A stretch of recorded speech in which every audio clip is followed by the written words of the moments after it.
খাবার শেষে আঙ্গুল চেটে খেলে 3টি উপকারী পরিবর্তন শরীরের মধ্যে হয়। বর্তমান মেডিকেল সায়েন্স এবং আল্লাহর হাবিবের হাদিস সুস্পষ্টভাবে মিলে যায় এই ক্ষেত্রে। দেখেন, এই যে খাবার শেষে যে আঙ্গুল চেটে খায়, আল্লাহর হাবিবের এই ব্যাপারে বর্ণনা রয়েছে। মুসলিম শরীফের 2031 নম্বর হাদিসটা যদি আপনি দেখেন, আল্লাহর হাবিবের একটা আদেশ এবং বৈজ্ঞানিক কয়েকটা তথ্য আপনাকে অবাক করবে।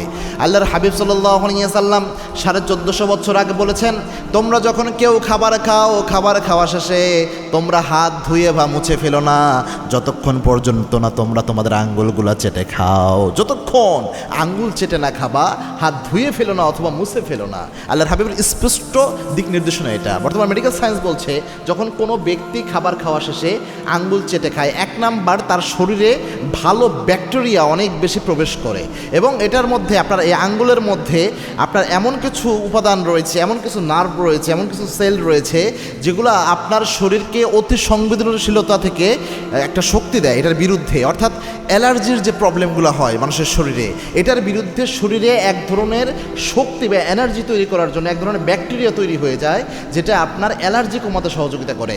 2 নাম্বার, আপনার হজম এনজাইমকে সক্রিয় করে ফেলে যখন কোনো ব্যক্তি এই খাবার শেষে আঙ্গুল চেটে খায়। কেননা এই আঙ্গুল চেটে খাওয়ার মাধ্যমে মুখের যে লালা রয়েছে, এটার মাধ্যমে উপকারী কিছু এনজাইম এখানে আসছে, যেটার মাধ্যমে আপনার খাবার ভাঙ্গার কাজ খুব সহজেই হয়ে যায় এবং এর মাধ্যমে আপনার হজম প্রক্রিয়া যে রয়েছে এটা অনেক বেশি সক্রিয় হয়।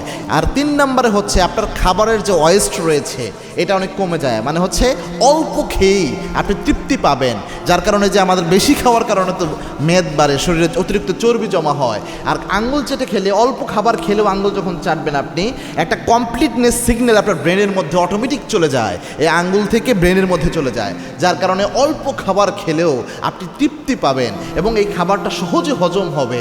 এই একটা সুন্নাহ মানলে 3টা উপকার বর্তমান বিজ্ঞান প্রমাণ করেছে।